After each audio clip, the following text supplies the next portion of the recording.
Thank you. There they are. Sorry for the technical difficulties. That was the thing with attendance. You have to turn on an option that requires people to log into Zoom for it to work. But apparently and I got other emails, so it wasn't just you that were affected. There were a couple other people affected as well.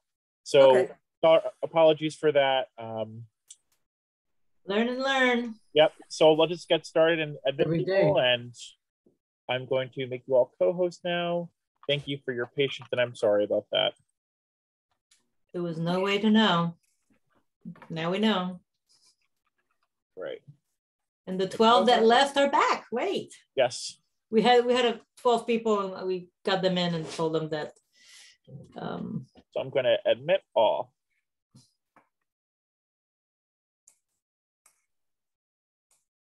Carolyn should be there.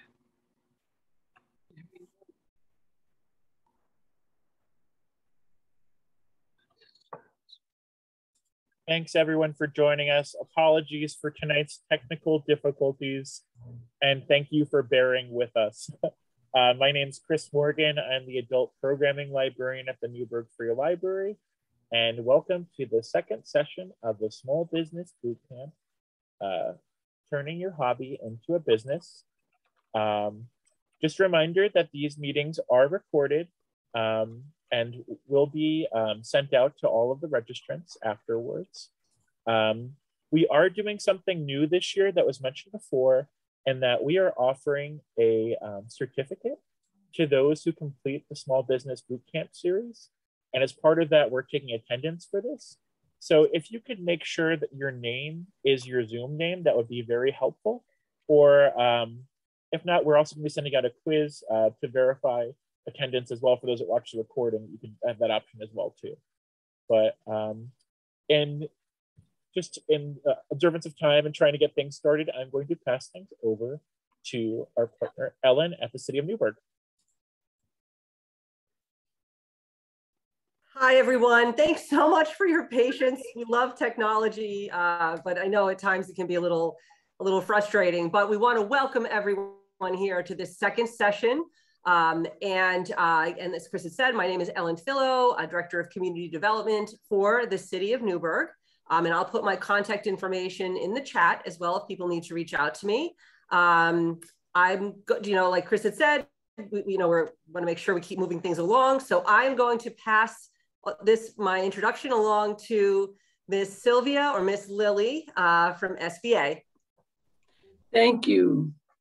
Thank you. I have just finally got in after a little bit of technical difficulty, as they call it.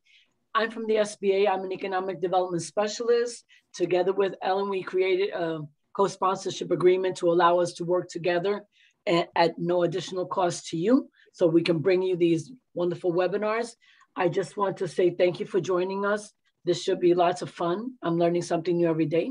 And today I'm going to hand it off because we've already lost almost 15 minutes. So thank you. Thank you very much. Anissa Narvaez is here. Hey. Hi, everyone. I am the presenter tonight. My name is Myriam Bouchard, and I work for an organization called the Small Business Development Center. We are funded by the Small Business Administration and some state and local funds. And as such, we can offer no cost, one-to-one business counseling to new or existing businesses and do trainings like this for your place of business or for your organization or for, like right now, for your local library. So I am going to share my screen and we're going to start this presentation. The Small Business Bootcamp was created, a year and a half ago, I think. This is our third series. And with the idea that you as a budding entrepreneur need support and knowledge, and this is an easy way for you to get to learn the things you need. They are all recorded. They are all accessible on the library's website, and you can watch them whenever you want. So this is a partnership between the City of Newburgh, the Newburgh Free Library, the SBA, and the Mid-Hudson Small Business Development. So we have all participated to do this together. And now we have a new co-sponsor, which is the Orange County Chamber of Commerce, which we encourage you to look at their website for their events. They're big networking and support to small businesses in Orange County. It's a great organization. So I reviewed all this already with you guys. I would like to have this presentation be interactive. In other words, when before I leave a slide, I might say, does anyone has any questions? And this is a good time for you to ask your question. You can unmute yourself and ask, or you can raise your hand. We're not a very large group, so I'm sure if you just, unmute yourself and start talking and ask your question, or you can also use the chat. But it would be just easier if you just, basically stop me from talking and just say what you had to say. And I will do my best to answer that question. So you're here because you have a hobby, or you're thinking of turning a hobby into a business. And we're going to explore what it takes to make this transition. So I should have created a survey. I'm sorry, I didn't think of that, but I would be curious to know if you could write in the chat, what are the hobbies that you're looking to turn into a business? So just I can give you examples in your trade that would resonate for you when I'm talking about a bunch of different things. So you can just go into chat and write whatever it is that your hobby is about, and how you hope to turn into a business. And I will be, hopefully able to use some of these examples into my presentation. Okay, we have one with floral arrangement. The other one is tutoring. What else? Freelance writer, that's great.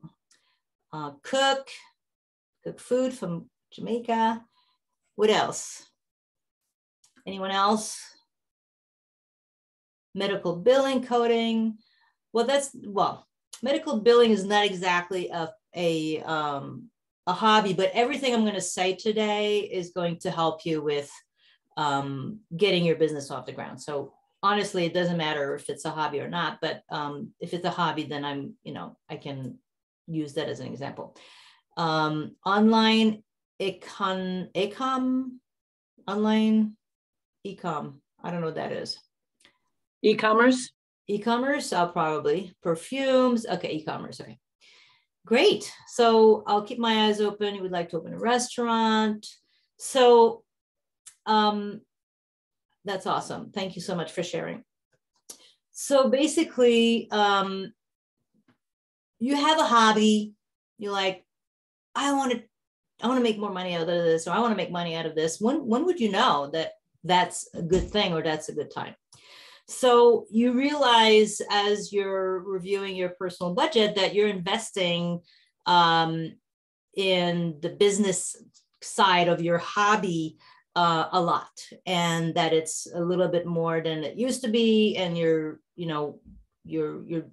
dedicated more financial resources to that activity. You also, maybe you were offering to friends and family like a deal for whatever. You have your special sauce that you make every summer with the tomatoes that you have from your garden, and your friends and family and neighbors love it, and they'll buy it from you. And initially it was just like, it's whatever they could give you, a few bucks, whatever. But then at one point you realize, this is a really good product. It takes me time. It's $10 a jar.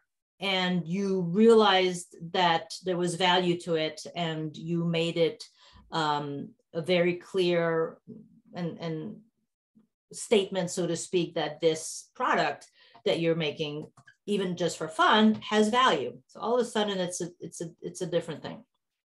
And then you start making a little money, and you're like, gee, I'm making money out of this. Maybe I should turn this into something more serious. You also have, you realize that that's all you think about, right? You want to do that and only that. And you are excited to be able to do more of it if you could. So that's definitely a telltale sign that you're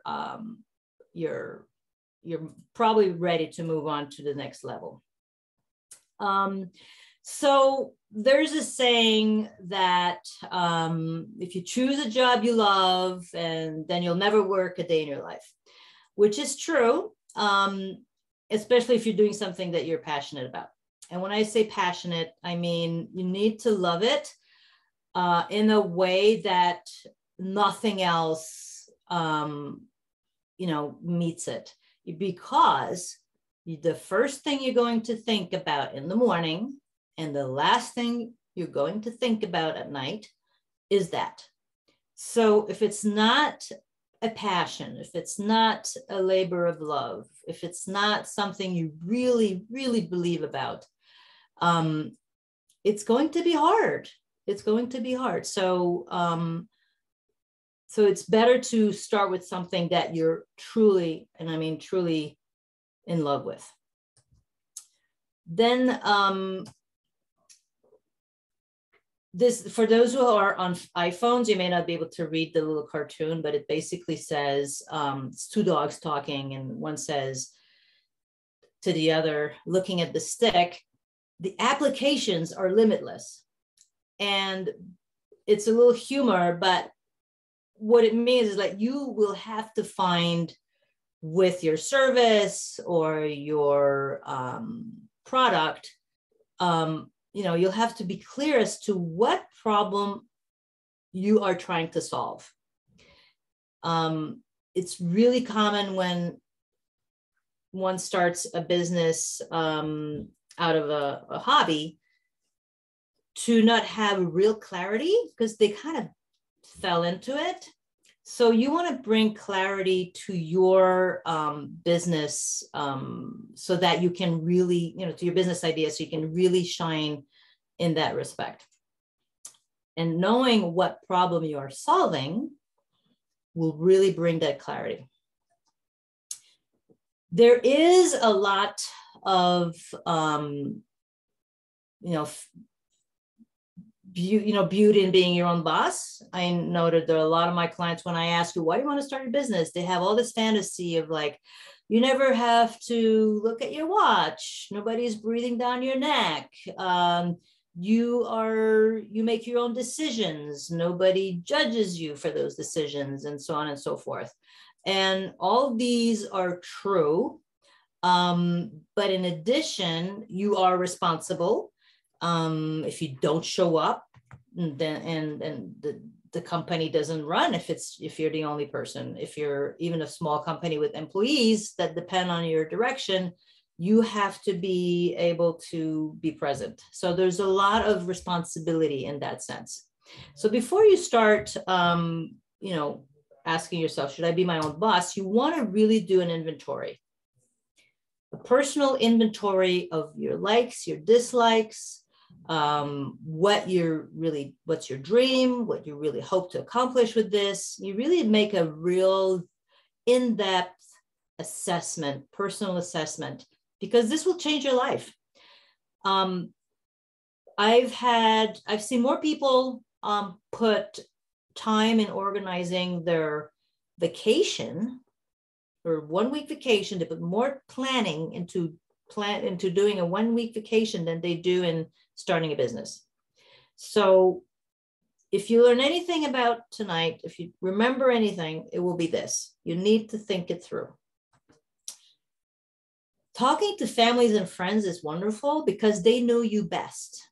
So you may think about doing, dog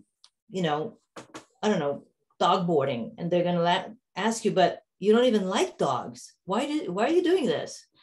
So talking to families and friends brings a level of reality that you may not even admit to yourself. So it's good to ask them, like, do you think I have what it takes?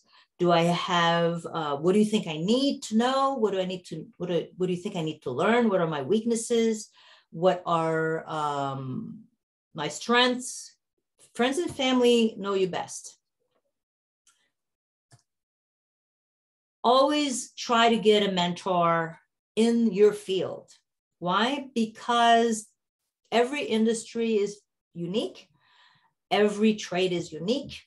And having a mentor, someone that's been through this before and is successful, can really help with avoiding mistakes.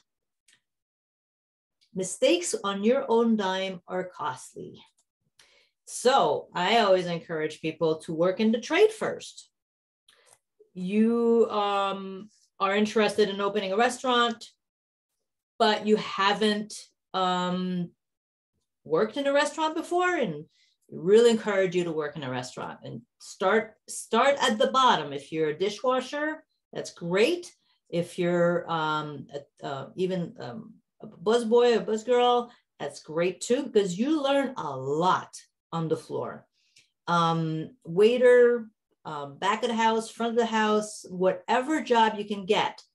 When you're working in the trade, you are being trained on somebody else's dime. So that is a big advantage. Somebody's training you, they're paying you. You don't have to learn by your mistakes on your dime. So that makes a big difference. You want to know about e-commerce? Try to, you can volunteer to a local organization or local store that you see might need help, and learn that way before you open your own e-commerce store.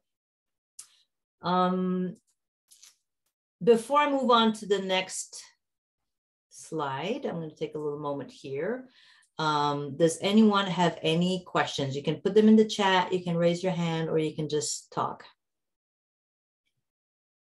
Anyone? Not yet. All right.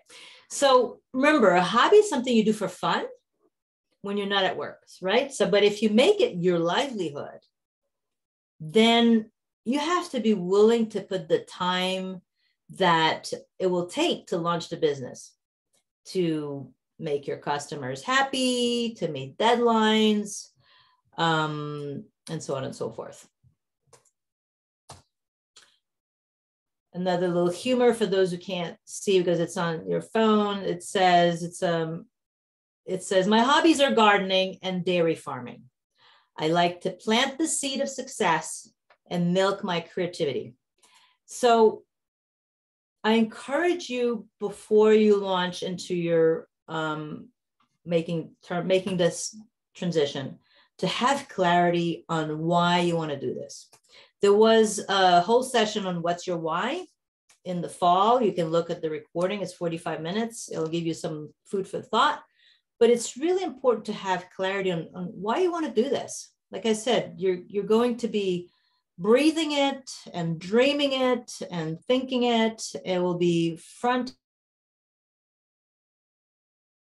and center in your life every moment of your day. So it's really important that you understand why you want to do that.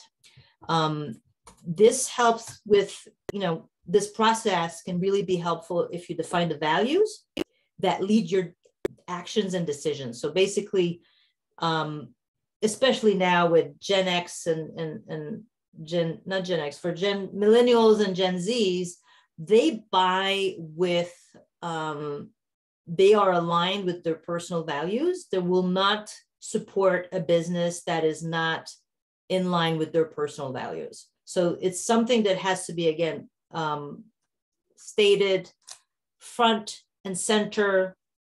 You have to have clarity. You have to let your customers know that that's what is the driving force of your enterprise. And it really requires some soul searching and some, sitting down with a pen and paper and writing down what motivates you, what gets you up in the morning, what you believe in as a person. So it's a process, but it's really important that you have clarity as to why you want to do this. So you may have an idea or you may have many ideas and you're not sure where to begin, or you may have an idea on the business you're looking to start based on your interests, but there's different directions you can take. I always encourage you to really go deep in the brainstorming stage. The brainstorming stage is a moment where you are not putting a value of good or bad on any idea that comes up. What that means is that you have a pen and paper following you around for a day, a week, however long you want to make it, but you want to create a deadline. And during that period, every idea you have, and I mean every one of them, the good, the bad, indifferent, the silly, the whatever, you put them in on that piece of paper. And you do this until you can't think of anything else. You want to get to that point where everything that was in your mind just, sitting there is out on a piece of paper, and you let it simmer for a little while. You let it rest after you're done putting all these ideas down, which could be 10, could be 100. You let it sit for a few days, and then you go back to it with fresh eyes. When you go back to it, you make 3 lists. So the first list is going to be all the ideas that excite you. And it might be just one, but you make the list of all the ideas that excite you out of that brainstorming page. The second list are the ideas that are okay, they're good. They don't excite you, or, they're not great, but they're good. So you put those in there. And then the third list are all the ideas that you put down because, when you were putting those ideas down, you were not judging good, bad, and different. So they're not exciting. They're not exactly your favorite, but you are, so you're putting them in the list of like idea that I had, not interested in really manifesting it. And the whole idea of the brainstorming process and the whole idea of purging your brain is to get to that place where you're going to have ideas that you never thought you might even have. So the whole idea here is you purge your brain of all the obvious things, you get to the non-obvious things, and then someday you might have an aha moment of like, ooh, I never thought of this. But in order to get to that place, you have to empty your brain of all the obvious ideas that you have. Does anyone have any question on this process? Yes, no, nothing? Okay. So then you'll choose out of the list of ideas that excite you, you will pick 1 or 2. No more. 1 or 2 ideas, that's it. And then out of these 2 ideas, you will see how you can test the concept. So you have an idea of, to take the example of the special sauce, and you're passionate about it. And now you say, okay, in order for me to make this happen, I will need a commercial kitchen, a certified kitchen. I will need labels.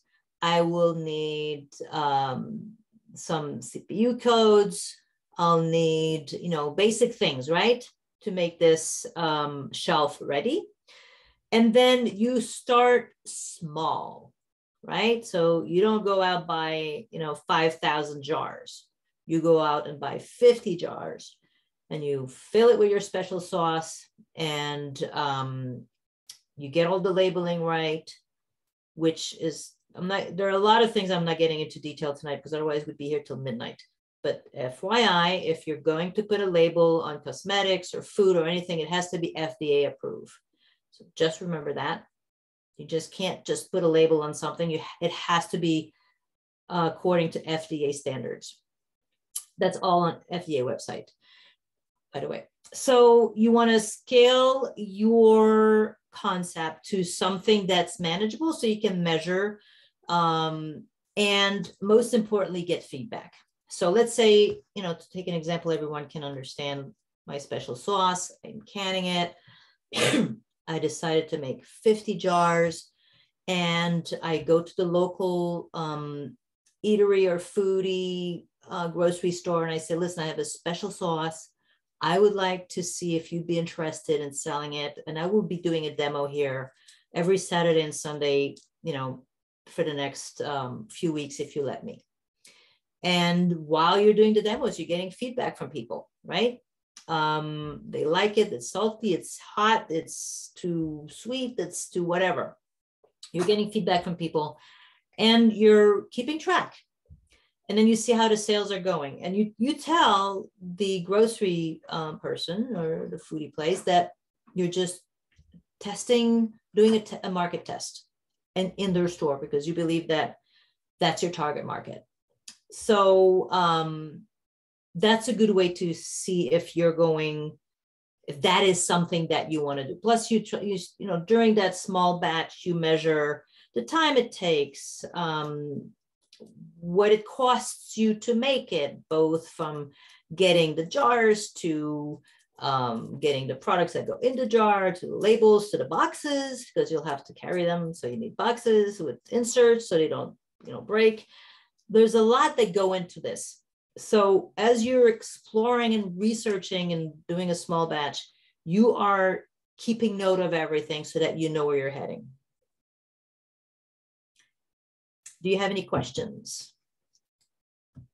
And it's the same thing for service. I mean, if you're going to be a tutor, you start, you know, local, you start small, you start with 1 or 2 students to see if it's something that you'd like to do, which is really important.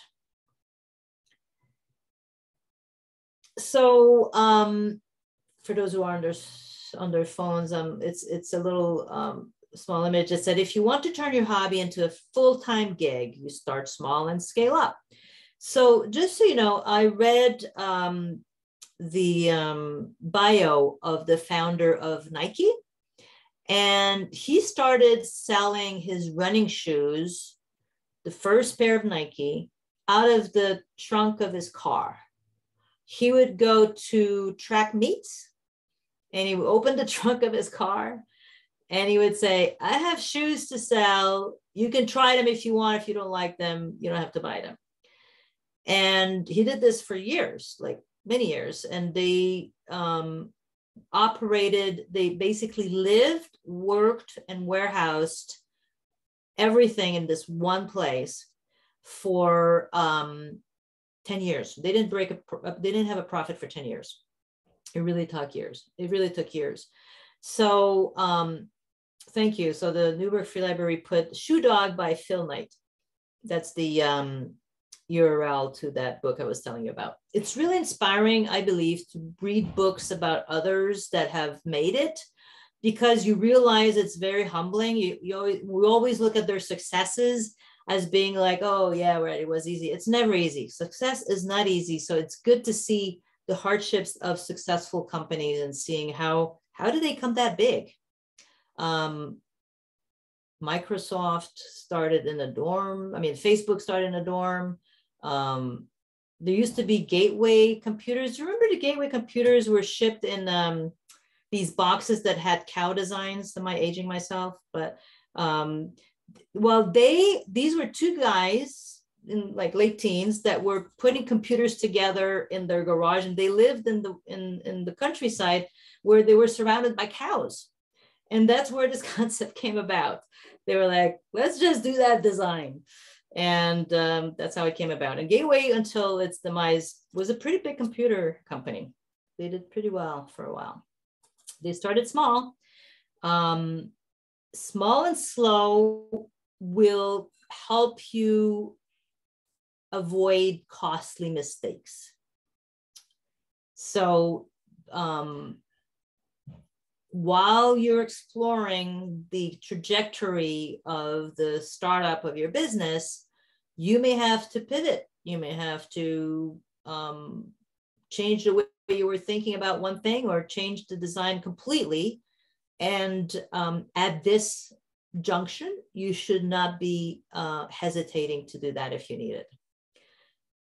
There is lots to learn about patience. It's really easy to want to rush and get it over with and do it. But by being patient and pacing yourself, you can really learn to appreciate what matters to you, how you want to execute it, in which manner. So to give you an example, there was a guy who loved fly fishing. I mean, that was his passion, his hobby and passion. Loved fly fishing. He would make all his flies and he would sell it to friends and family.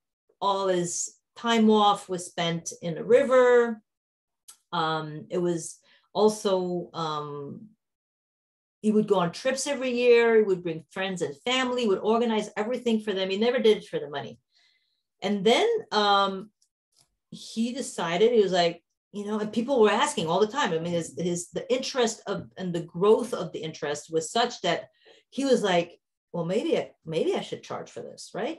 So he did a test. So he did a trip with, you know, half families and friends and half people he didn't know that were paying full price, you know, for the experience of going, say, he knew places everywhere in Alaska and Colorado, all kinds of places, Wyoming, and they would fly there. He would have everything set up for them, the tent and the cooking and everything. All they had to do was basically fish and take care of themselves, so, and nothing else. And it was so successful that he made it a business. He was like, I'm quitting my job. This is what I'm doing.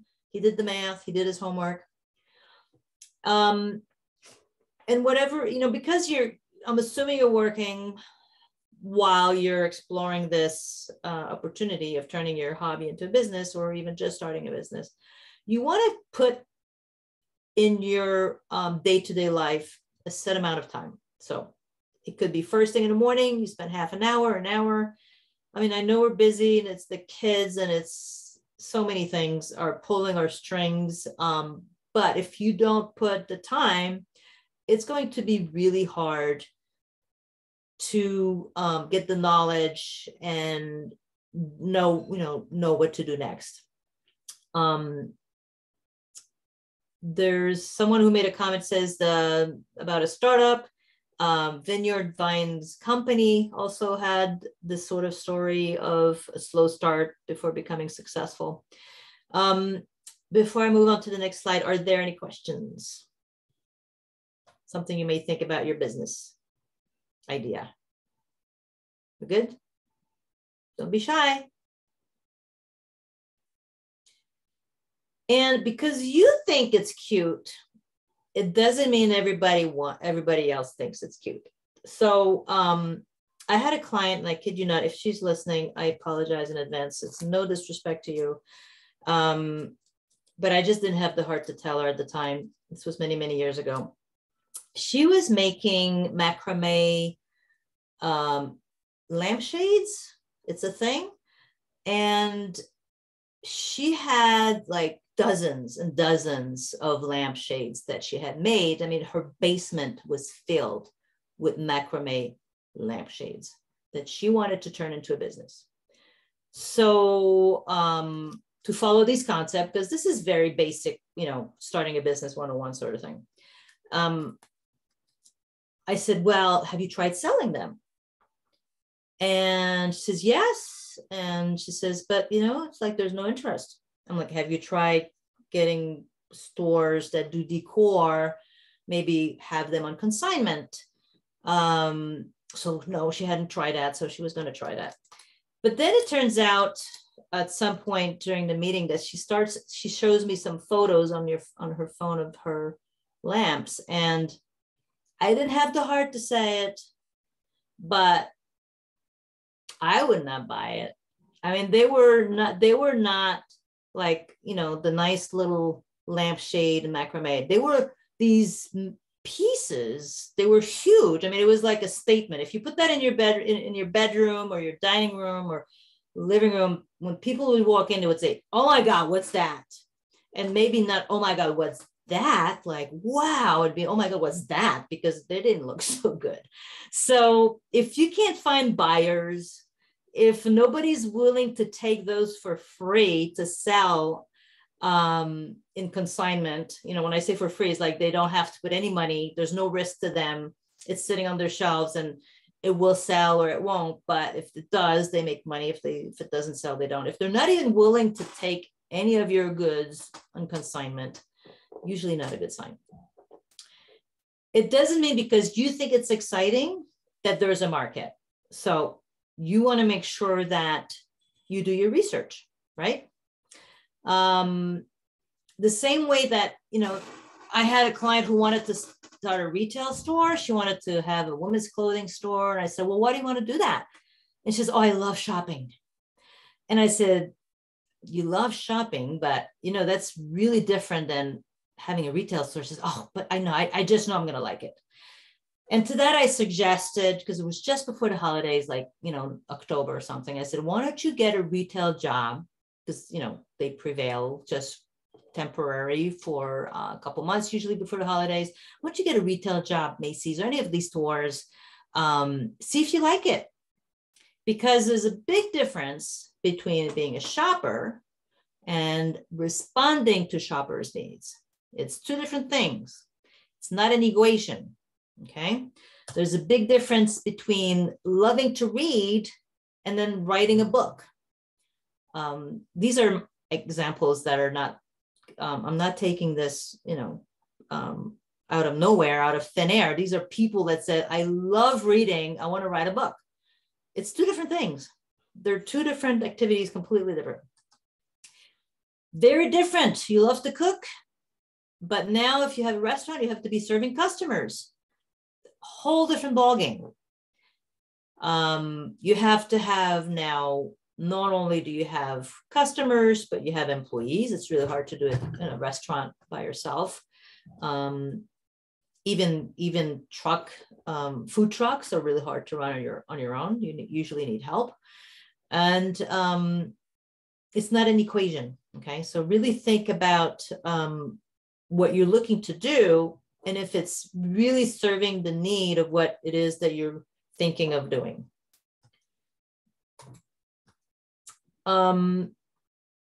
Additionally, once you turn your hobby into a business, you realize that hobby's gone. Now it's work. So you really need to think this through. I'll give you an example, which is a little different than starting a business, but my son graduated high school early, head out to college and surprised me. I was really not prepared. He skipped a year of high school and then graduated early. And then he went to this, he was admitted in this university that charged more than I made in a year. So he got a really good scholarship, but I still needed extra income. So to make a long story short, I have a hobby. I have many hobbies, but one of them is rock climbing. And I just thought I'll become a guide. So I got certified, I got my license, I got a job. And then on weekends, I would go out guiding rock climbing. So what happened is that I stopped rock climbing because A, I didn't have the time. And B, I was like, do I really want to be at the cliffs when I just spent 2 days there guiding? I'm like, no, I have other things to do now. So you really want to think this through. Now, this has been a topic of mine, one of my favorite topics of mine. For those who've been following these series, you'll know that I'm a big proponent of doing financial projections, break-even analysis, or feasibility analysis, all the same thing. It's basically you sit, hopefully with someone who knows how to help you with that, because alone it's a little hard. And you are in front of a spreadsheet and you figure out a lot of things. Before you sit at the spreadsheet, you'd have to figure out what's going to be your pricing. So you may need to call competitors, compare. If it's online things, it's easy because all this information is online. But you want to have clarity on pricing, and your pricing is intimately related to your product positioning or service positioning. So for example, a long time ago when my kids were little, I got divorced, I needed to earn a living while the kids were too small to be sent to school. So I started a home-based group family daycare with an assistant and was able to be with my children as I earned an income taking care of other people's children, right? And before opening the doors, I called pretty much all my competitors. All my competitors were home daycares and also centers. So the centers always positioned themselves a little higher priced. They had, their amenities were a little longer, larger. And those who had home daycare usually charged a little less. So I positioned my pricing a little higher than those who were established as home daycare, but a little less than the centers. And when people called and would say, well, why, I just called this daycare that we're charging this much a week, and why do you charge a little more? Why are you charging more? And my pricing strategy was very simple. I was guaranteeing that I was not raising the prices for 2 years. I told them I'm not raising the prices for 2 years. We have a low ratio. We have a ratio of 1 to 4 instead of the state mandate of 1 to 6. We have a program. They will learn their letters, their colors, their numbers while doing all kinds of fun things. We have a monthly theme, which will be shared to all parents. We did everything from arts and singing and dancing. I mean, we did everything. So we had a program. We had an educational program. We're just not a regular daycare. We're daycare and preschool, regardless of the age of the attendees. So think about the value of your service, of your product, and position your pricing accordingly. I'll give another example. I had a client who did, he manufactured high-end mountain bikes, just the frame. Just the frame was like $3,500. So that no wheels, no handlebars, no seat, just the frame was $3,500. High-end mountain bikes. And apparently there's a big market for that. And he would go to these trade shows, and his immediate competitor who had similar bike would get all these orders. And I said, why is he getting more orders than you are? He says, well, he was like, and I don't understand. He's selling it for like $200 more. And I said to him, I said, why do you sell yours $200 less? Is yours less good than his or better? He says, oh, my bike is so much better. I'm like, why are you selling it less than his if yours is better? Because there's a perceived value, right? With pricing, there's a perceived value that you get what you pay for. And if you're going to spend $3,500 on a bike, you might as well spend $3,700 and say, I'm going to get the better bike. Okay, that's the thinking that goes with it. So I said to him, I said, you have to raise your prices so they're higher priced. Your bikes are higher priced than his. He said, well, that's going to take me 2 years. I'm like, so are you in any hurry? Like, you've been doing this for years. It's going to take you 2 years to position your bike in that location that you believe is the value. Took him 2 years. And then the year that he made them more pricier than his competitor for the same similar bike, he made the best sales for that year. So really think this through. Really think this through. Additionally, very easy to go down, very difficult to go up. For example, if you have a service like, let's say you have your tutoring, okay? It's worth, let's just say $50 a session. That's the value. I don't know what the pricing is, so don't quote me. But let's just say it's $50 an hour. And you say, well, I do it for 40. I'm like, okay, you price it for 50 because that's the going rate in the area. Everybody charges 50, so you charge 50.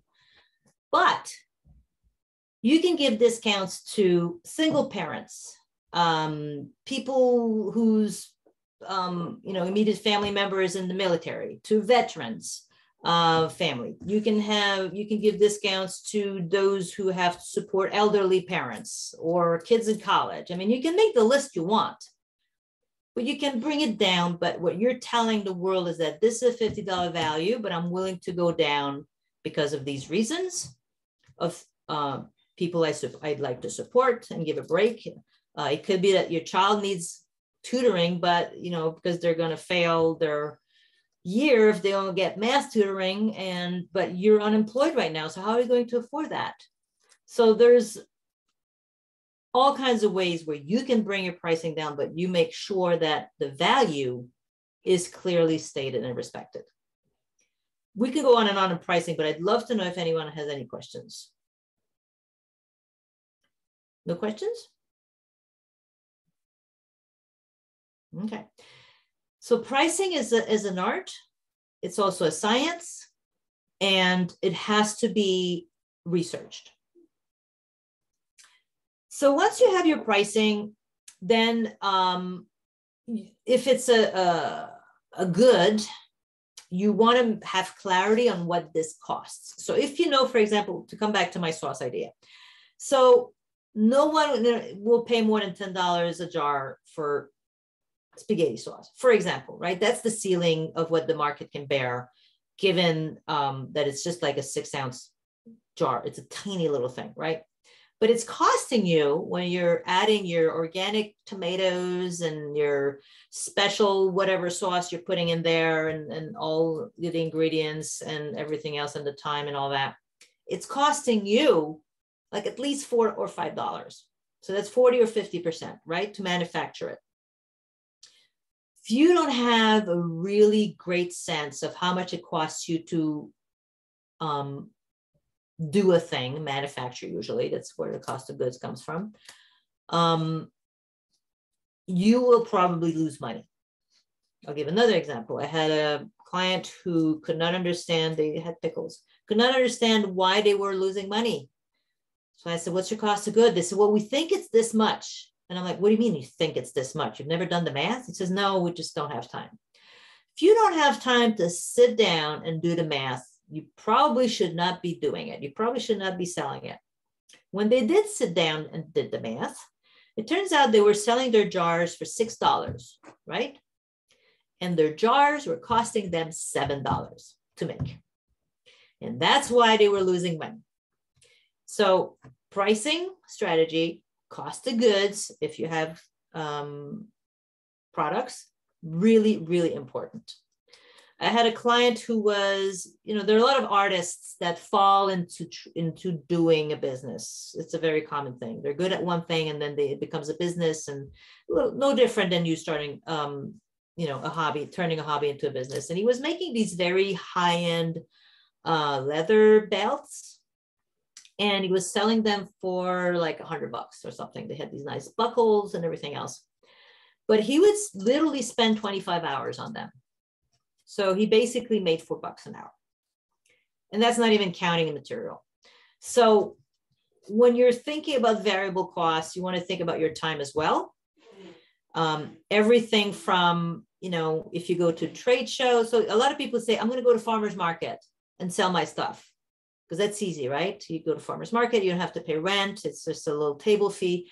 But when you account for the packing, the planning, the packing the car or van, the driving there, unpacking, spending the whole day in the sun or the rain or whatnot, and then repacking everything, unloading everything. When you count all these minutes that you've spent and how much money you made for that day, you may be losing money again.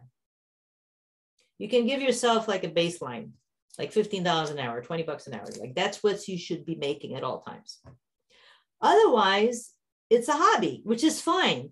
But if you want to turn it into a business, you really need to account for all those things.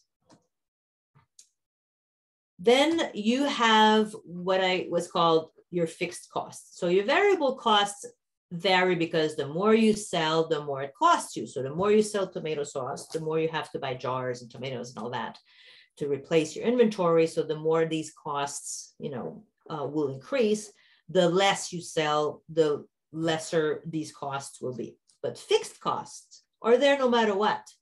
So you will need insurance. No matter the type of business, you need business liability insurance. Write this down, business liability insurance. You need to have that no matter what, no matter type of legal entity, no matter what you do. It's just smart, and it's the world we live in. So you need that. And I'm not even going to talk today at all about types of legal entities, because it has been talked a lot in the past, like even 2 weeks ago, and it was talked in a legal presentation last summer. So if you're really interested into legal entities, go watch those webinar recordings. Today we have a different focus. Operational costs include your insurance, your accountant. It's good to have a bookkeeper because I always say, do what you do best, delegate the rest. Unless you're a bookkeeper, and that's what you like to do, then you can do your own bookkeeping. But if you're not a bookkeeper, get one. If it's a small business, they can help you out and, you know, in getting you started the right way. You will have a website. That's an ongoing cost as well. You will have, and if you have a brick and mortar, then, you know, then it's rent and utilities and phone and internet and all kinds of other things, right? So you want to make the list of all your monthly costs, whether or not you make a sale. These are all your operational costs. And be realistic. If you skim those expenses to make your analysis look good, you're not going to be happy later when, because reality bites. Okay. So if you're doing a feasibility analysis, you want to put as close to reality data into your document so that you have good data coming out, right? They say garbage in, garbage out. Well, good data in gives you good data out. And the reality is when you're doing a feasibility analysis, you're really just throwing spaghetti on the wall and seeing what sticks, because nobody can really predict the future, but you're better off having a plan, a financial plan, than not at all. So for example, if I were to tell you we're going to meet in DC next week, the first thing you would look at is, well, how far is DC from your house? Are you going to drive, take the train, fly? How much is all that going to cost, especially now with the cost of gas, right? You're going to compare. You're going to decide where to stay once you're there and figure out that cost, and then food and all of those things, right? You're going to say, well, how much is that weekend going to cost me? Well, people spend more time figuring that out than they do figuring out the finances of their business. So what we're trying to do here is taking this mindset of figuring out how much it will cost you and just addressing it from a business. So when you have your pricing, and if you have any variable costs with products and you have figured that out as a percentage of your sale, and you've figured out the long list of fixed costs that you may have, then you can figure out how many widgets you need to sell or how many hours you need to do your tutoring and whatnot to break even. We can do that math.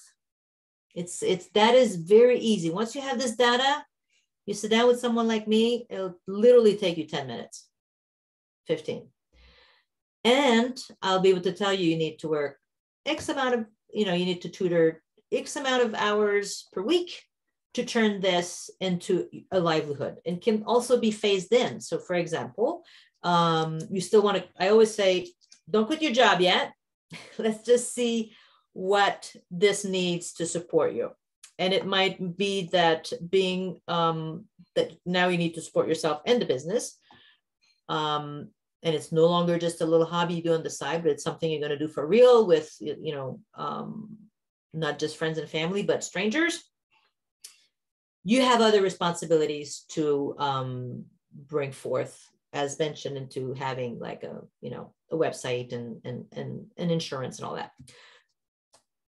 So you can phase it in. You can say, I'm going to work my butt off until I have, until you have, like, let's say 15 steady tutor students. At that point, you can either quit your job or find a part-time job so you can still support yourself with an outside income while you're still building your business.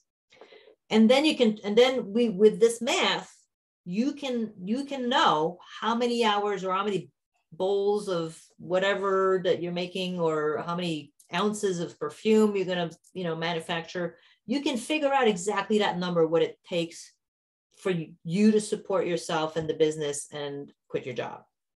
So this analysis is super, super interesting and fun and important, but you need to get the data.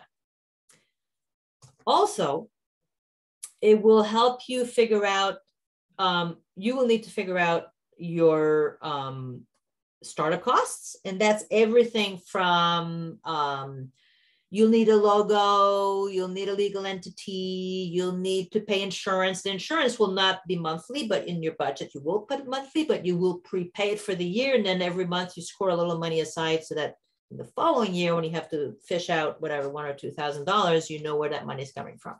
But these are all startup costs. If you're renting a brick and mortar, you'll have first and last month rent, security deposits, all kinds of things, right? So startup costs can be a long list of things. It can be your inventory purchases, if you're making stuff and you need to buy in bulk, whatever it is you're making, so on and so forth. So startup costs.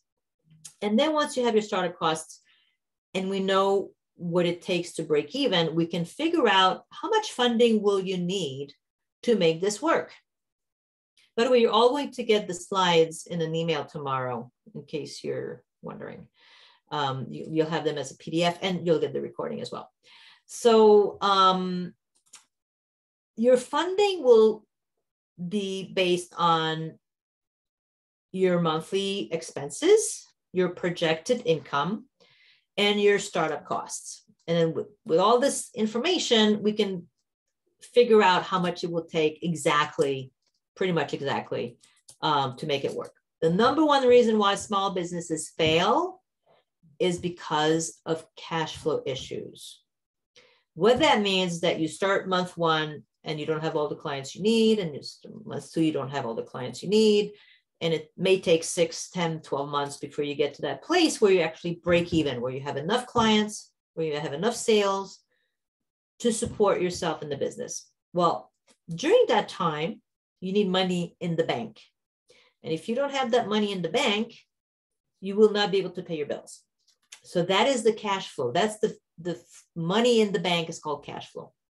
So the number one reason why small businesses fail is because they don't have enough cash flow, they run out of cash, and they have to close their doors because they can't support themselves to that place where they actually start breaking even. Restaurants typically take 2 to 3 years to break even. So you need a lot of money to start a restaurant. Then you will need to figure out how you measure your success. There's a lot of different ways to measure success. Before I go on, does anyone have any questions on this? Because this is really important. This is the backbone of your business.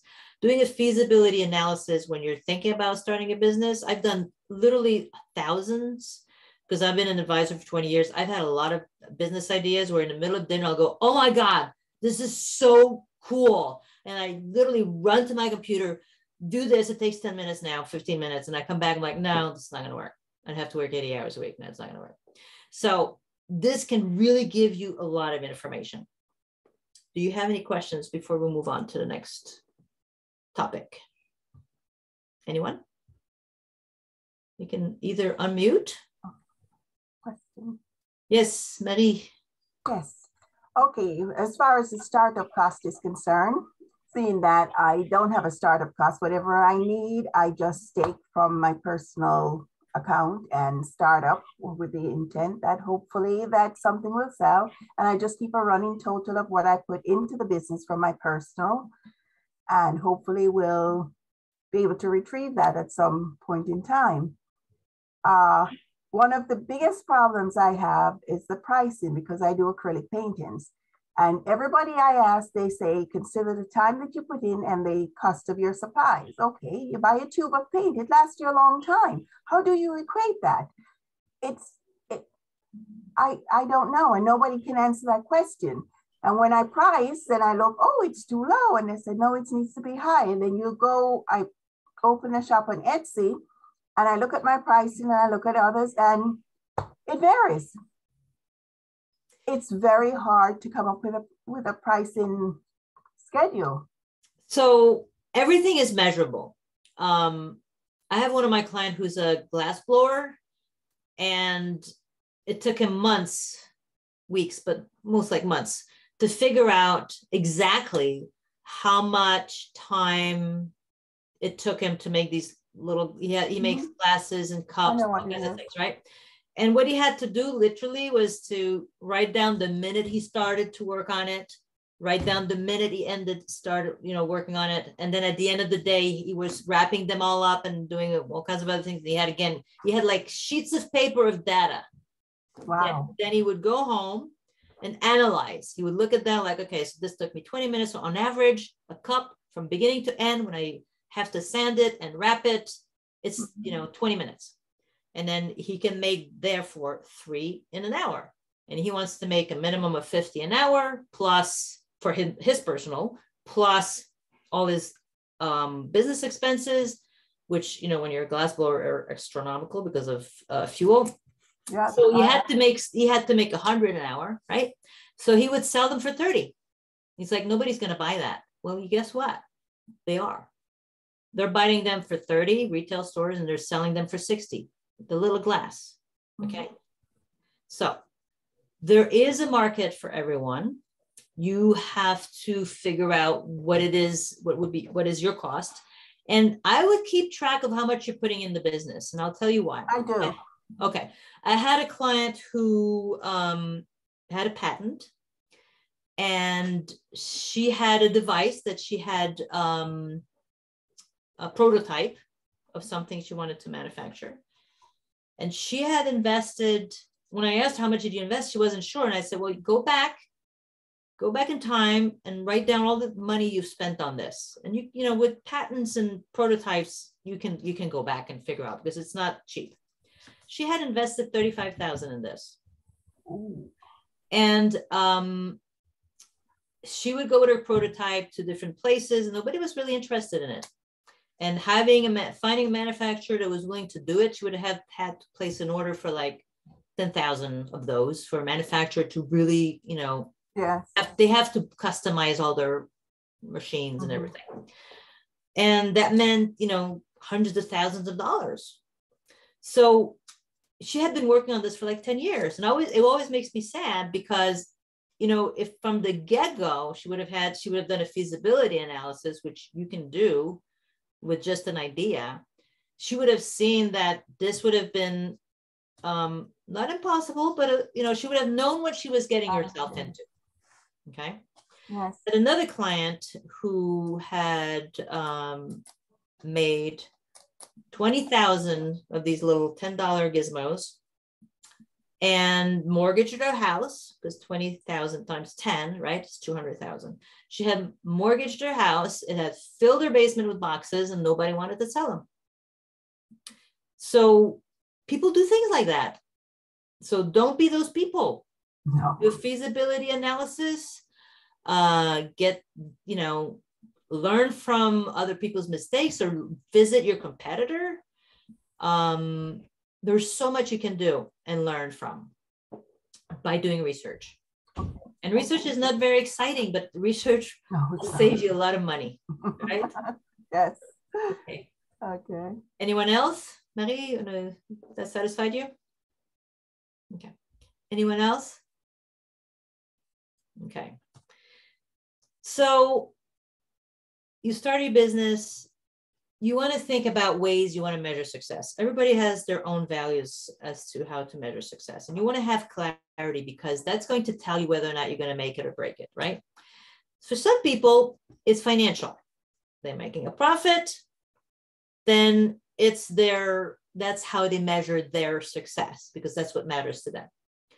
For others, they like to do social good. So they're creating jobs that pay well within their community. They're treating their employees well. They're offering benefits. I have a client who started, she's been my client for like 12 years. She started in her garage, and now she has a 30,000 square foot manufacturing plant with 40 employees. And they offer healthcare, they offer living wage, they offer all kinds of things. And this is, a small mom and pop manufacturer in Highland, New York. Okay. So we're not talking about, it's not Volvo or big company like that. It's a small company, but they measure their success with a bunch of variables, including taking care of their people. So they give them sick days, they give them days off. During the summer, I think they have for like four Fridays of the summer, they have rotating schedule where, you know, people can go out and not they're paid, but they're not working. So basically they have paid Fridays off. And that works on the morale. It works on low turnover, in other sense that you have employees that are happy, so they don't want to leave. So you don't have to spend money recruiting, training, doing all kinds of, I'm so sorry, somebody's using my printer. I don't want to compete with that. So there's all kinds of ways that you can do social good. They're giving back to their community by donating to the Girls and Boys Club and things like that. So another people will say, well, really what's important to me is that what I produce is taking care of the environment. It's sustainable. I don't want to make the polluting problem worse. I want to make sure that all my resources are from sustainable, sources and things like that. They want to recycle. They have a recycle program, whatever. But that's how they feel they can measure success, because they care about the environment. And then other people feel that, what really matters to them is that how they feel. I mean, it's all aligned in their values. So what they think and feel and do is all aligned and congruent. And to them, that's their measure of success, because they are at peace with doing what they believe in the most of their, in the most heartfelt way. And for them, the spiritual return, as I call it, is worth more than money. So you have to think about how you are going to measure success, because when you're going to look back at your, you're going to look back at your startup and you're going to say, is this working or not? You want to have something to look at to measure it with. Any questions? I know this is a lot, but, starting a business is a big deal. So, it used to be that there was the bottom line, right? The bottom line is in your, when you're doing your feasibility analysis or your projections, the bottom line is how much money you have in the bank account. When everything is said and done, you have your income, minus all your cost of goods, minus all your operating costs, and what's left is the bottom line. Well, now we have multiple bottom lines, because people put value in the type of products or services they're offering, and in a way that is meaningful, not just they just don't want to put out a service or a product. They want to put it because it makes sense. For example, my daughter hooked me on this sock manufacturer called Bombas. You buy a pair. They give a pair, and their product is great. I mean, literally, they're guaranteed for life. So basically, if there's a hole in it or your dog chewed on it, you tell them, you go to customer service, and my dog ate my pair of socks, and they will replace it. It's unbelievable. So that their bottom line is, we guarantee a great experience with our product. And you can do this with services, you can do this with everything. Some people believe that the place they do business is really one of the important things. So they may want to have, an enticing office space for their clients, for their employees, or they may want to have a healthy environment. So they'll put, like, I know this retailer locally, you may not notice, but if you work in retail, you would know this, but there's a lot of fibers in the air in retail. The clothes loses a lot of fibers, and it permeates the air and it goes into your lungs. This very small but successful retailer has all these air purifiers in their space for their employees, so that their employees can feel that, and then even you as a shopper, when you come in, you can tell the air feels good. So focusing on place is also a way to measure your bottom line. For others, it's pricing. They want to be competitive, but they want to also put, they have a value, they've put a value on their services or goods. And that's one way that they measure, their bottom line. Others, it's people. We talked about that. If you're taking care of your employees or your community, people notice. Others, it's profit, right? So, and you can have a blend of all these. It doesn't have to be one or the other. It could be a blend. Others, it's purpose. We do this business because we believe in, and then fill in the blanks. It could be anything you can think of, in the way that makes sense to you based on your values and based on your business model. And then for others, it's the environment. So it's basically like you want to do business well, you have your recycling program, you have everything, and that is how you measure part of your success. So measuring success can be coming from all kinds of variables, not just profit. So you have to have clarity on what matters to you, and that defines how you are going to do business based on these variables. Business plan, again, we always come back to business plan. Oh my God, another business plan slide. Yes, because like I said before, it's like you're going on people plan their trip more than they plan their business, which always is surprising to me. But this is where you're going to know if this makes sense or not.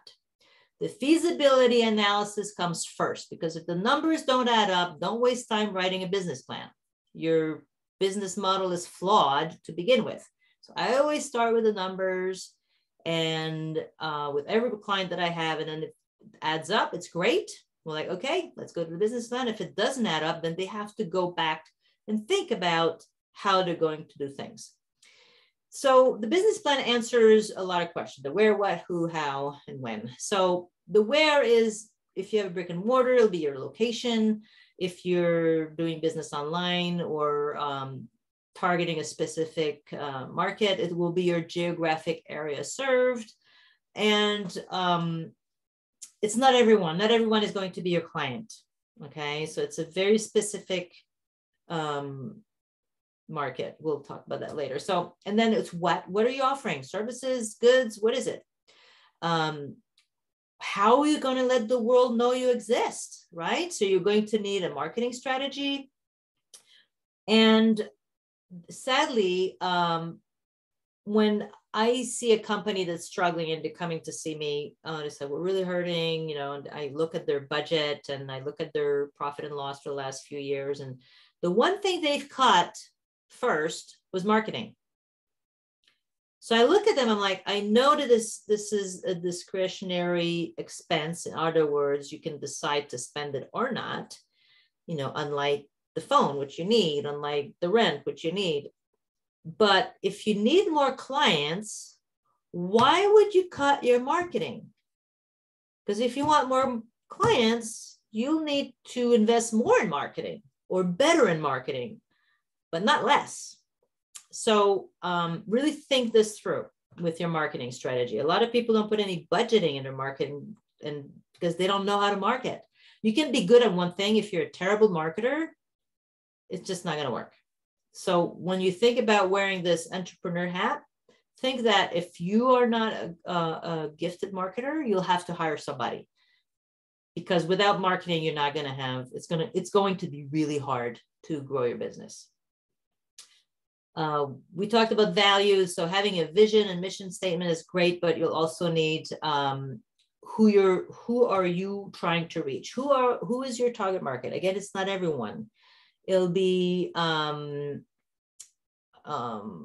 was working once for a small company that offered a summer camp, and we did some Facebook and Instagram ads. And with those social media, you can really target by zip code, age group, income level, gender. I mean, you have to know what your target market is, but it's check boxes. And then these ads that we were paying for would appear on people's feeds that corresponded to that demographic. So be aware of who you're trying to reach. And in your marketing strategy, that will include your pricing strategy, how you're positioning yourself, your service or your goods against the competition. You really need to have clarity on those things. So again, research.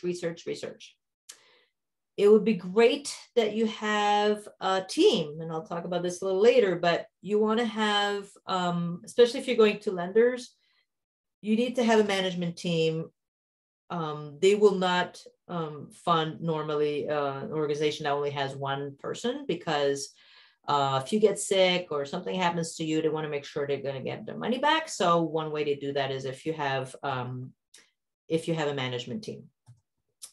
Part of your business plan, the backbone of your business plan, I'm going to repeat it, is your financial plan, it's your projections, and your funding needs. So basically, most people go through the exercise of writing a business plan because they need it for funding. You go see a lender and they will say, well, where's your business plan? Where are your financial projections? And that's basically you telling them that you've done your homework. You go to a lender unprepared. Hopefully they will send you back to us, which they often do if they, we have a relationship with lenders in that manner. It's like you go to the lender and you're not prepared, they send you to us, and then we send them back to your lender prepared so that you can be fundable. We talked about funding in another presentation, so I'm not getting into details with that. But funding is a whole thing that has it's its own presentation almost. So suggest you go back to some of these presentations that we have recorded for you. Then, so just because you think it's a good idea, right? It doesn't mean that you're going to get money for it. So, you need to work a little bit more. You'll need to work a little bit. So broad strokes for funding, because we're here. It's good for you to know, but most small businesses are self-funded. So that often means you're working while you're starting your business, or you've worked and accumulated enough cash in the bank to get you started. Others depend on family and friends. Again, don't treat them any differently than any other lender. Bring them your business plan, bring them your financial projections, bring them examples on how they're going to be repaid. Some depend on the community. So it might be, with finding organizations within the community that are willing to help you fund it, which sometimes it works, especially if it serves the community. Traditional lenders obviously are always a source, but their requirements are much more detailed and stringent than your friends and family. You may have personal investors. These are people that are willing to lend you money with the idea that they'll own a little bit of your business, and be very, very, very careful that somebody that's lending you money and owns 30% of your business. If you need more money, then they'll owe 40. And if you need more money, then they'll owe 50. And the first thing you know, you don't own your business anymore because they have 51% ownership. So this has happened to one of my clients. I was telling them, don't give them so much ownership. You're going to lose your business. And they lost their business because they gave too much ownership to the investors, who were like, well, the only way this business can work is if we give you this much, but then we want this much in return. So be very, very, very careful. Crowdfunding, again, its own presentation that I've talked to before, but it's basically using platforms that if your story pulls on some strings, heartstrings of the community or people who are interested in the same values as you, given your project, you may benefit from a crowdfunding campaign depending on what you're offering. Okay, so these are all kinds of funding sources. Any questions? Anyone? All right then. Oh, wait. Okay, so. Okay, sorry, go ahead. Someone was asking if I start a beauty brand or sell t-shirts online, do I have to get licensing, taxes, and such? So I'm not talking today as much about those details, but I will answer that. If you are doing retail on a platform like eBay or Amazon, or any of those platforms that are already organized to do retail, they will collect sales tax on your behalf. And they will disperse to, New York, the sales tax. If you're selling online and from your own store, your e-store, your own web store, you will need to collect sales tax, and you will need to give New York every quarter the sales tax you've collected from your sales.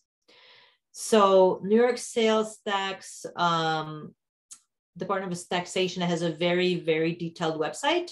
They also have a phone number, and they have a really great staff of people that are gifted, that know their code inside out, and that can answer pretty much any question. And they're nice about it. I've never seen that, but it happens.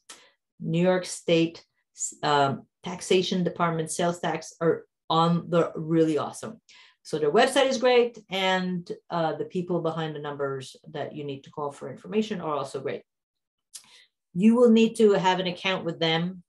When you go on the website, you'll see that says set up your account. So you set up your account, it's linked to your business bank account. And then every quarter, the money you've collected, it's not yours. You're collecting sales tax that has to go squirreled away in a savings account. And then every quarter you take it out of the savings account, you give it to the state. That's how it works. So it's not an easy journey, all right? You're going to start with, hopefully having a goal, which might be like, I want to quit my job in a year, or I want to make this much money, or I want to reach this many youth at risk through my project, or it might be, I want to, be in 50 stores by the end of the year. Whatever goal you may have, okay? It's good to set a goal, realistic, and then you measure your progress based on that goal. Research is really vital. You can research the industry, you can research your competitors.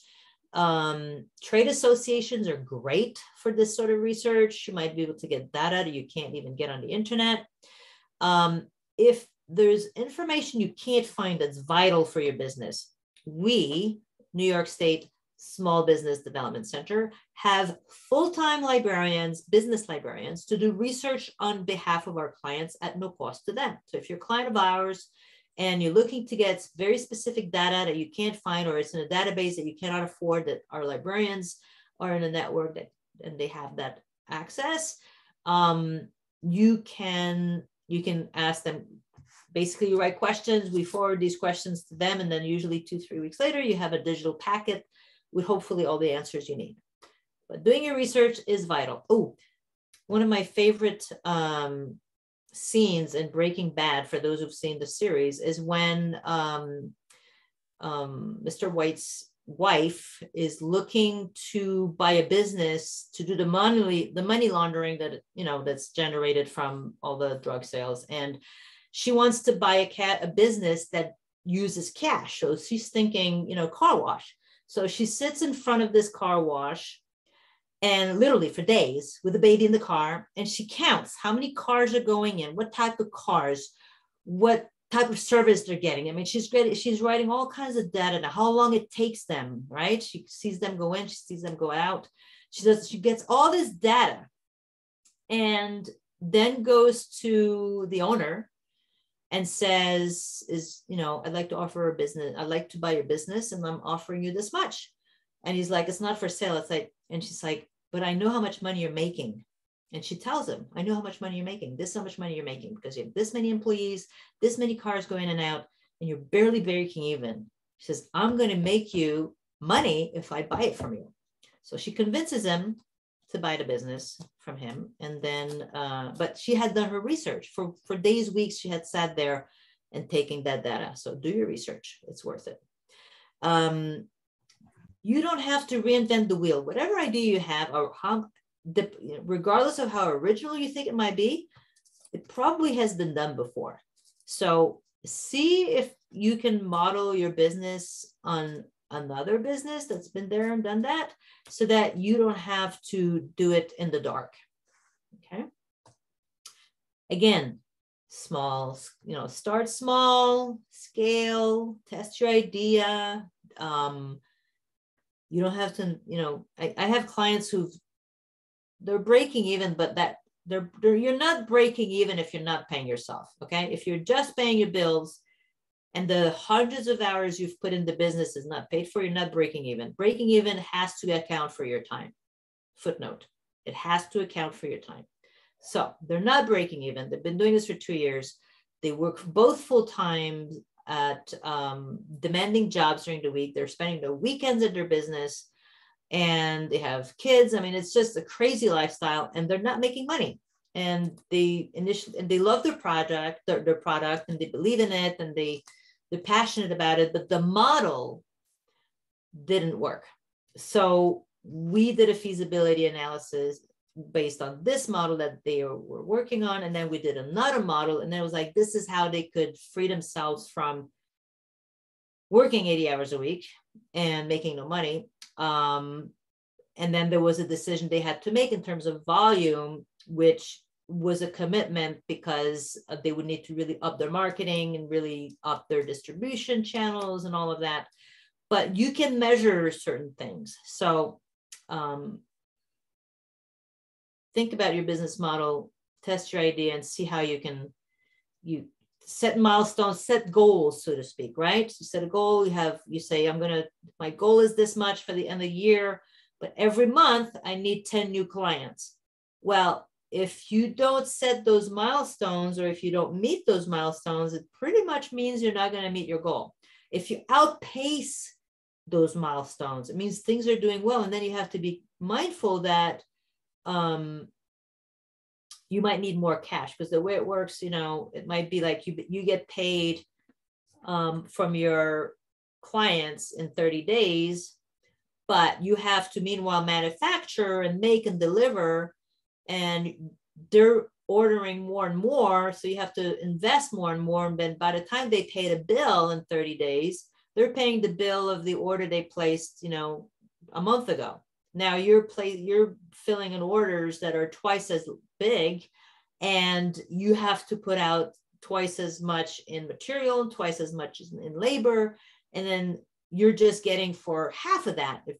So growth is great, but you have to be mindful that growth costs. So when you set your milestone and you realize that this was what was sustainable for you and given your services or your products, you have to think that if you're outpacing these goals, you might need to slow down a little bit. I had a client who provided services to like occupational therapy for preschoolers. And she had like a bunch of providers. It was just her. Now she had like 30 providers. And it was insane. It was like 31 month and then 35 the next month and then 40 the following month, where she kept hiring and hiring people because she was so busy, but she couldn't make any money because the growth was so steep that she was billing like, I guess for 20 providers, getting 90 days later, because it was state DSS paying. So 90 days later, she'd get a check for those 20 provider services of that month. But now she was at like 35 or 40 providers. So she had the money that came in was not even able to support the money that was going out. And the first thing I told her, which seemed completely counterintuitive to her, was like, stop taking new clients. And she's like, what do you mean? I said, stop taking new clients. For 3 months, you're not taking any new clients. You're just trying to catch up on your, the growth. And sure enough, 3 months later, she was like, oh my God, I have money in my bank account, because now the bill she sent 3 months ago to DSS was arriving, the check was arriving, and was able to sustain, because she was at the same level of expenses, plus, she was making some profit. So then I said, now that you've caught up, go very slowly so that you don't make a big jump. You might need to hire, a few more providers, but don't hire 10, hire 2, and just 2 at a time. And she really developed a wonderful, profitable business when she understood that these milestones were really important. So do the same. And then you evaluate. You're like, okay, is this working for me? There's like a place where, there's a place, growth is a funny thing, because everybody thinks, big is good, but sometimes there's a place where it's a sweet spot. You work X amount of hours, you have the help you need, you make XYZ money. It's like everything is in balance, right? So you're at that place where like, this is good. And if you want to grow, it might change that balance. So it's important to evaluate what it is that's important to you, where you want to go with your business as it's growing. And most importantly, keeping track. Evaluate means you keep track. Everything is accountable. Any questions on these? Anyone? You can either use the chat or just talk. All right. We have a very happy group. So I said this before, that you're going to be good at what you do, but you're going to have to also wear your marketing hat. So you're going to become a marketer. And if you can't do the marketing, get somebody to do it. But marketing is both art and science, and you really need to think about a few things. One is, what's your brand? So, you don't need to overthink your logo. Like the swoosh of Nike was, I don't know how long it took before they got that logo, but it didn't come, it was not initial. So you can really focus on your brand. But you really need to have clarity on what it is you're offering and what are your values and who you're trying to reach. Okay, so your brand is all of that. It's not just a label. It's not just an image. It's everything. It's the colors. It's how you wrap your goods. It's how you respond to customers. It's your customer service. It's everything. So your brand is we could spend a whole 2 hours on branding. So really think. Actually, there is a session at the end in June, I think, beginning of June, on branding. So you should attend that. It's really great. If I would ask you, what do you do? Or what's your business? The elevator pitch is exactly that. It's the idea that if you go into an elevator and you have 15, 20 seconds, you meet somebody who's like, hey, blah, blah, blah, I do this, and that. You have 10, 15 seconds to describe what it is you do. So I gave you my elevator pitch right at the start. I said, we're funded, and we provide, as a result, no cost business counseling to new and existing businesses. That's my elevator pitch. Then I can go on a little bit more, but it's 2 lines. It's 1 line, 2 lines, very easy, very concise. If you have to explain to me what you do in 4 paragraphs, you don't have clarity. You have to go back to the drawing board and ask yourself, what are the key words? What is it that I do? What problem am I solving? What solution am I providing to the world? Okay, so really go back to basics. Understand where you're positioned. We talked about that in the pricing strategy, but it's basically, you're not all things to all people. You in the market of whatever service or goods you have, you have a little place on that pie chart, and you're between, you know, different competitors, and you need to understand what this is so that you can better focus your marketing accordingly. Pricing strategy, we talked about that, is intimately related to your market positioning and your target market, who you're trying to reach. So have a clear understanding of what your costs are, have a clear understanding of who you're trying to target to, so that it makes sense. Just don't put a label on it because you think that's what it's worth. Really do your research. Part of your marketing is also having web presence. And again, we can have a whole session on this, and there will be actually in a month, I think, no, a month and a half, there will be a specialist that will come and talk about how to create an e-commerce store. So really encourage you to attend to that, because that's his specialty. That's what he does. So that, and creating a web presence can be very simple. I have another slide on that later. But you need one, because if you don't have a web presence, you really don't exist. That's the world right now. No web presence, you don't exist. Social media, you really need to understand who your target market is. You want to have messaging that makes sense. If you're on Instagram, for one thing, you don't want to put the same messaging on Twitter. You don't want to put the same messaging on Facebook. You don't want to put the same messaging on, you know, whatever platform you're on. You want to know who you're talking to and who you're targeting. So have clarity on that, because it's very easy to have what I call diluted messaging. Basically, you're all over the planet with all kinds of things and nobody understands what you're doing. So basically you're wasting your time and everybody else's. So have a real clarity on what you're looking to do. And this is a little, for those who are on their phones and can't read the caption, it's two dogs talking. One's at the computer, and the little caption says, on the internet, nobody knows you're a dog. So basically, there's a lot you can do behind the scene when you have a website. And it doesn't have to be too complicated, but you'll need a homepage.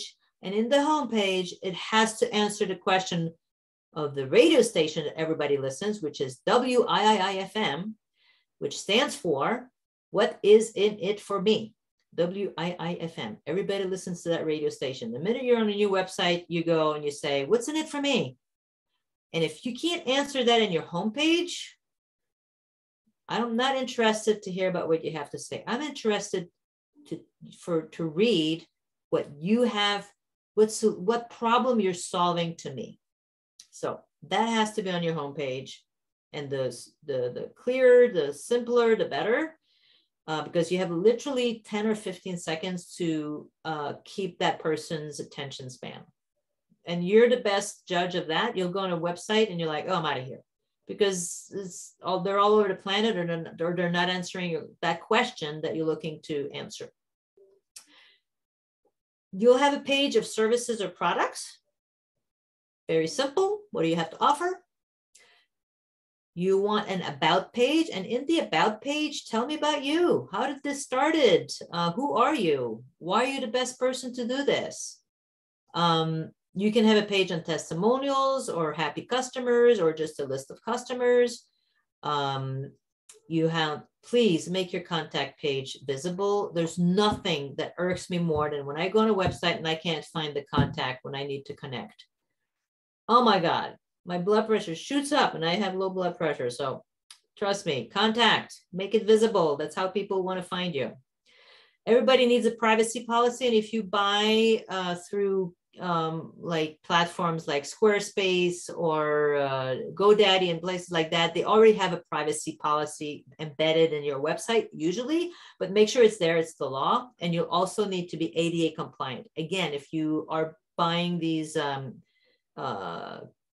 packaged websites that you only need to customize to your liking, all that is in there. But if you're using WordPress and starting from scratch, you'll need to think of those things. You want a very user-friendly platform. You know, and the way you do it is you ask friends and family, say, hey, go on my website, tell me what you think. I'm also good at doing this for my clients. I always tell them, if you ask me, just beware that I might destroy your idea of a good website and tell you all the things that are wrong with it, but I will do my best to say it nicely. So you want to make sure that the information is easy to find. And you also want to test to make sure it's mobile friendly. So you basically go to your website on your phone, and if it's all janky and weird, it's not mobile friendly. It's super important. Oops. It's super important to have a site analytics. Google has called Google Analytics. There's all kinds of different ways. And that's basically what's going on under the hood. So you can go back to your website and see who's coming to your website. If you've put an ad, let's say in Instagram, and people click on it, you will see they go to your website. And then you can study how long they're staying. You can study their behavior. You can see which pages they went first, second, third. You can see geographically where they're coming from if they're not using VPN. There's so much information you can get from site analytics. It's an art form, but that's something you should have in your website. SEO is search engine optimization. It's not because you put a website on the internet that the internet sees it. There are so many things you have to do to make it visible to the world, between having proper wording in your website, updating it frequently, and then all kinds of things that you can do on the back end, like what's not visible to your website visitor. There's so much that's happening on behind the scene. It's really important to dedicate time and attention to your website, because that's how you're going to be found. And then the IRS defines basically a hobby or business based on certain criteria.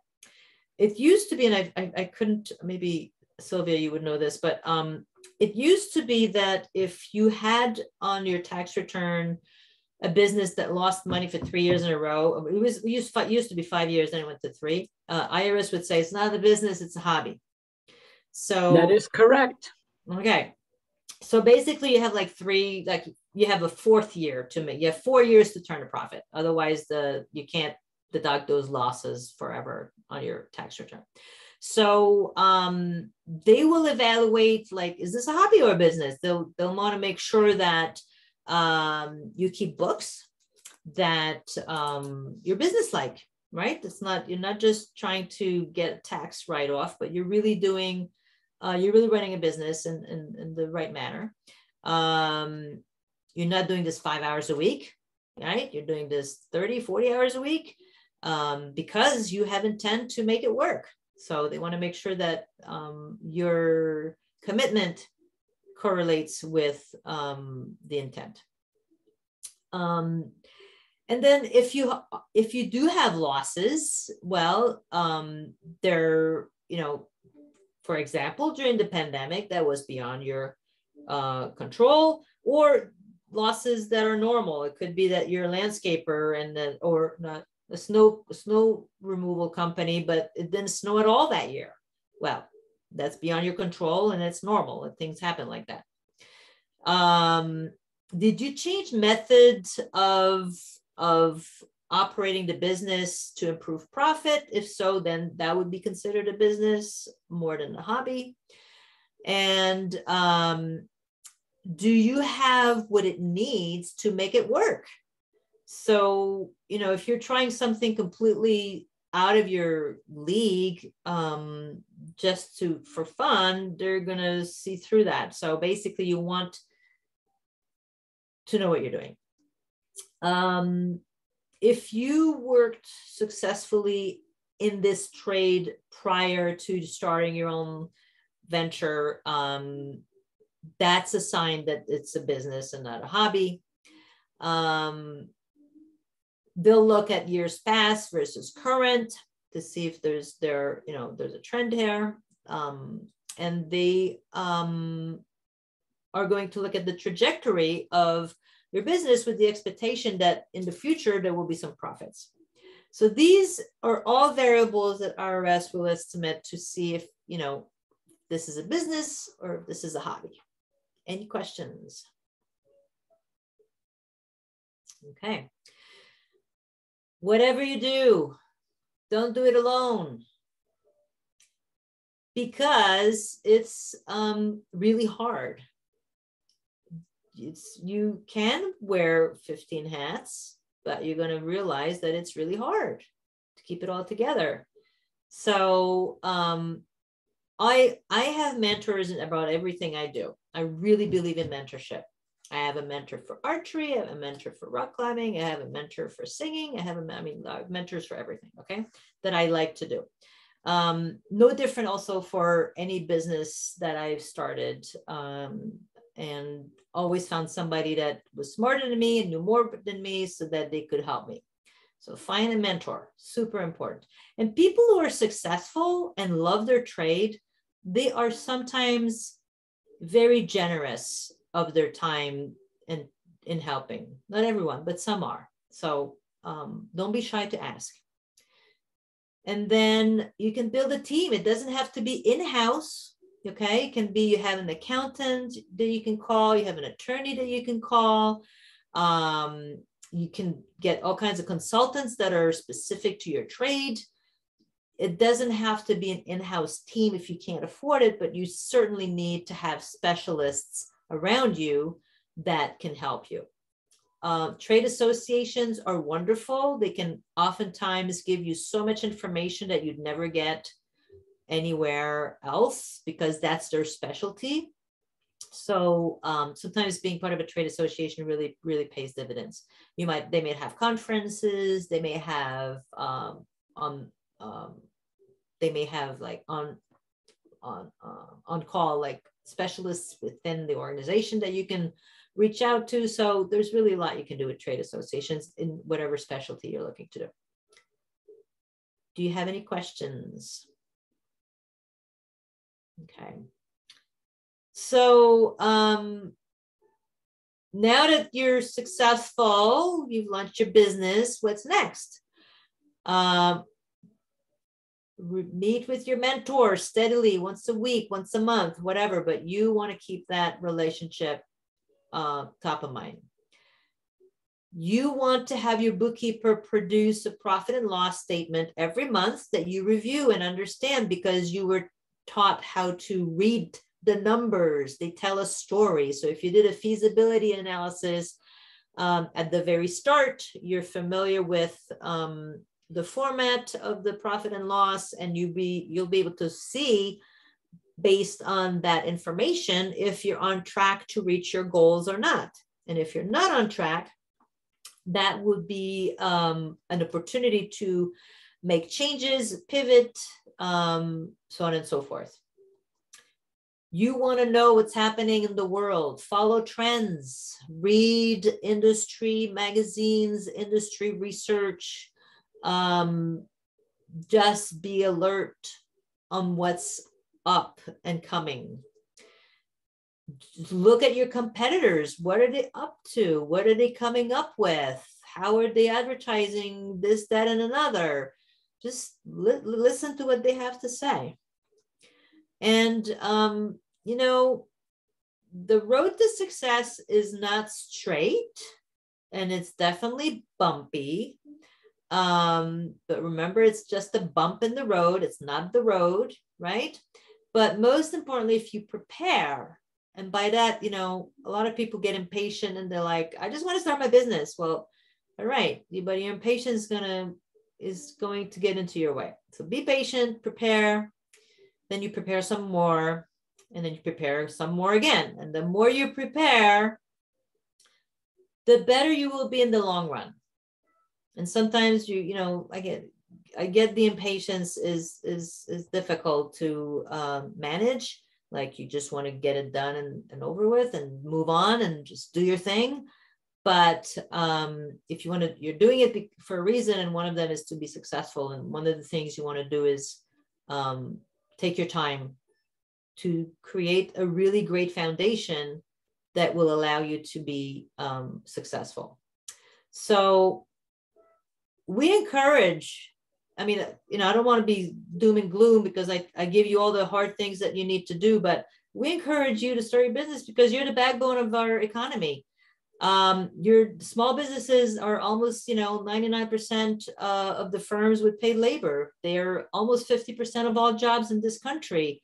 2/3 of the new jobs are created by small businesses since the year 2000. This is all data that I got on real sites today. That's almost half of our US GDP. It's huge. It's huge. You support local economies because you work and play and hire people locally. You put that money back to your local community. It's a really big circular economy in the community that really creates dividends for everyone. Everyone wins. So it's a huge opportunity to be part of this economic motor. So, oh my God, it's 8 o'clock. It was supposed to end at 8. It's 8:01. So any questions? Anyone? Now is your time to shine because we're going to, wrap up. So. Hi, I have a question. Yes. Thank you. First, I want to say thank you so much for this, right? Because I really didn't know what I didn't know. A friend and a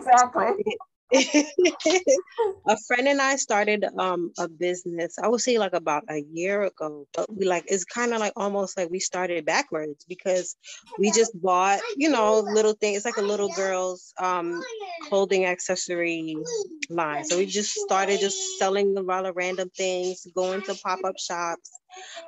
So then we were talking about this year how we can be profitable. So I wanted to know, do we stop the business until we kind of get all of these things straightened out, like the business plan, the feasibility research, and all these other things, and then resume, or should we just kind of keep going and just pause and just make sure we get these things done in order? Because we didn't really plan. We just, put money in, trying to just hope everything, hope something picks up and something works out, and that's it, You don't have to change anything, but I really would encourage you to at least understand what it would need to make it work.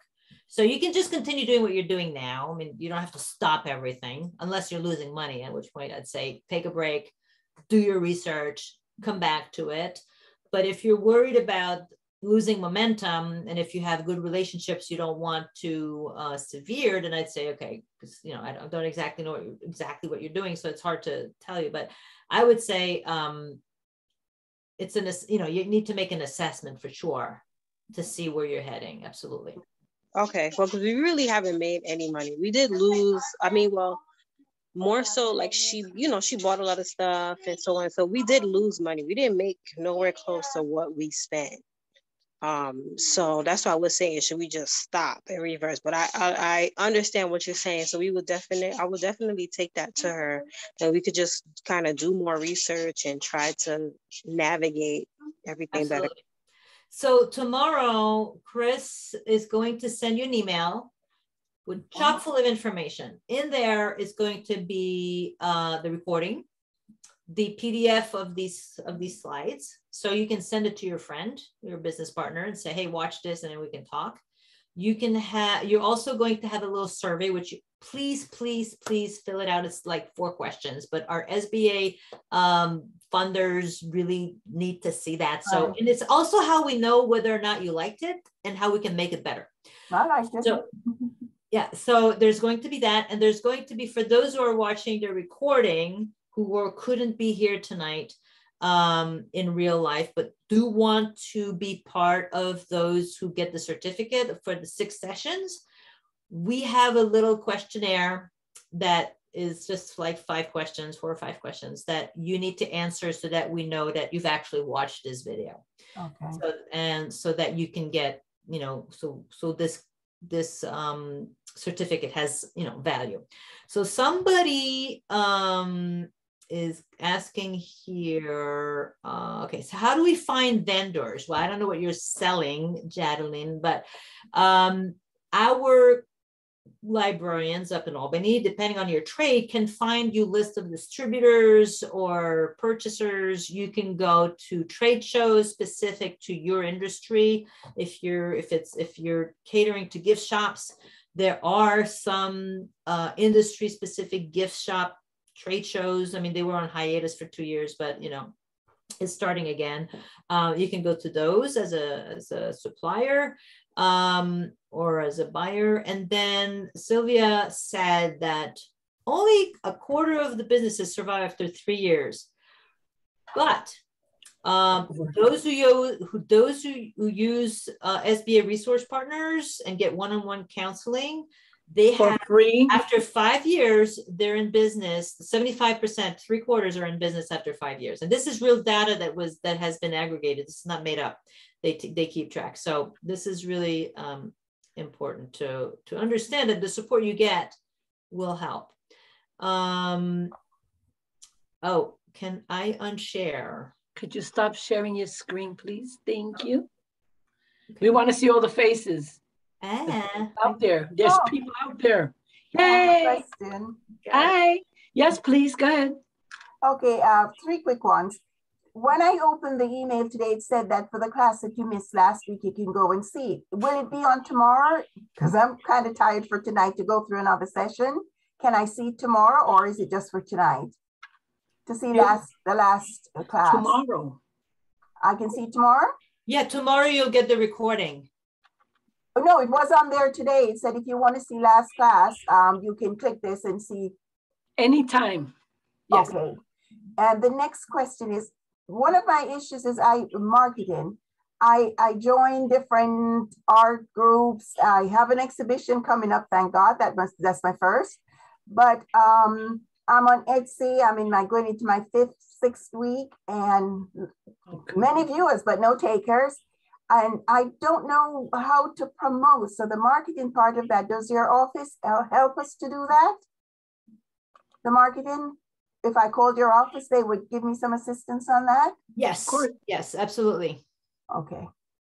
So also in that email tomorrow, there is a link that you can click on, and then you can fill out information, and that will put you in the system to get the one-on-one business counseling. And depending on where you are, most people are from Newburgh, but sometimes we have people come from New Jersey and elsewhere.